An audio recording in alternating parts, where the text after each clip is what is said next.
देवाय तस्मै नमः।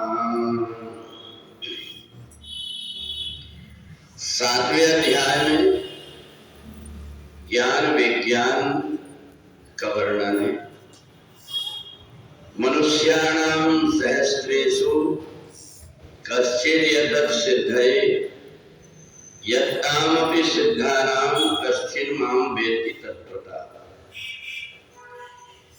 अर्जुन ने भगवान से पूछा, ये मनुष्य जन्म लेने के बाद में भी व्यक्ति नरक में क्यों जाता है? वो अलग अलग योनियों में जाकर के दुख क्यों उठाता है? तो भगवान सहज से एक बात कहते हैं कि हजारों व्यक्तियों में एकाध कोई व्यक्ति है जो सोचता है कि मैं मनुष्य हूं, बाकी उसको ये भी पता नहीं रहता कि मैं मनुष्य हूं।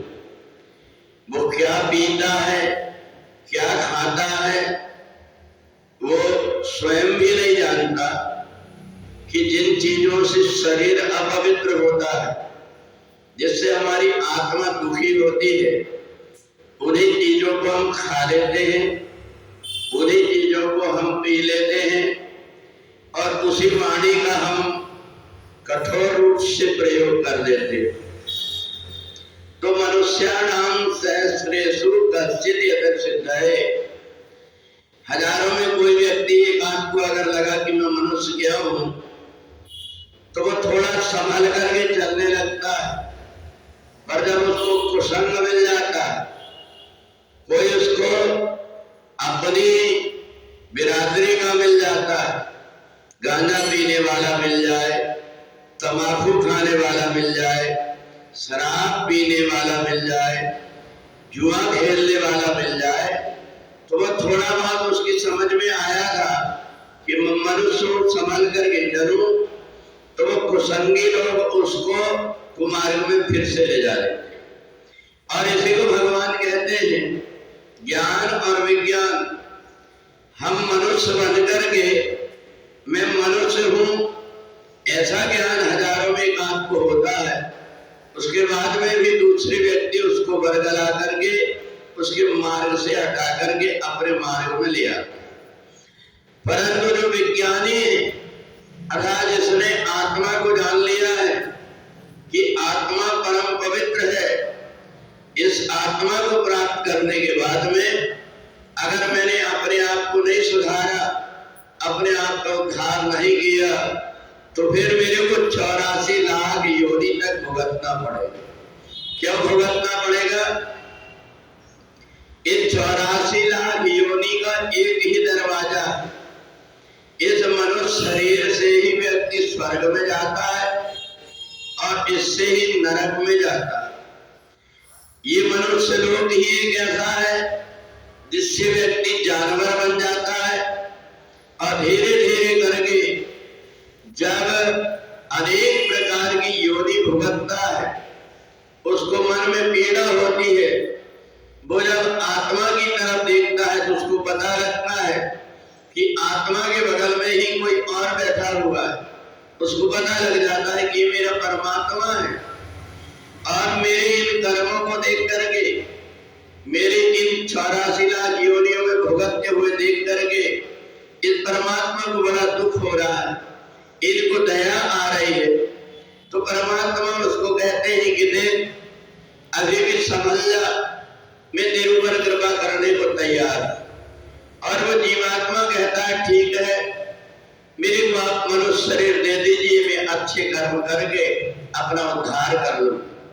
फिर भी भगवान को विश्वास नहीं होता, मां के पेट में उल्टा लटका करके रखता है। बार बार वह माता अर्थात महामाया वो जीवात्मा को समझाती है कि देख, तू बड़ी मुश्किल से मनुष्य शरीर में जा रहा है, इस शरीर को प्राप्त करके जीवन में कितने भी कुसंगी मिले, कितने भी मार्ग से विचलित करने वाले मिले, कितने भी जीवन में कष्ट आए, परंतु तू परमात्मा को मत छोड़ना, तेरा उद्धार हो जाएगा। और वो जीवात्मा बार बार कहते रहता है, परंतु जैसे ही जन्म लेकर के आता है ज्ञान का थोड़े दिन तो असर रहता है। जब वो बचपना में आता है सबको अपना जैसा समझता है, किसी की भी गोद में आ जाता है, किसी को भी देख करके मुस्कुराने लगता है, किसी को भी हाथ दे करके और उनके पास जाने की होने लगता है।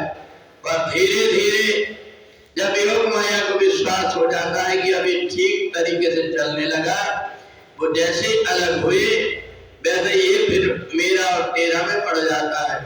फिर अपनी माँ को पहचानने लगता है, पिता को पहचानने लगता है, दूसरों के पास में नहीं जाता।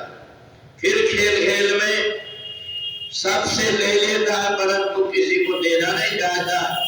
धीरे धीरे जब बेकार में गिर जाता है तो फिर भगवान किसी न किसी संत के रूप में अवतार लेकर के उनको सन्मार्ग में लाने के लिए उपाय करते हैं कि तुम ये करो, अगर जीवन में थोड़ी बहुत गलती भी हो जाती है तो तुम्हारे प्रायश्चित के द्वारा पाप नहीं लगेगा।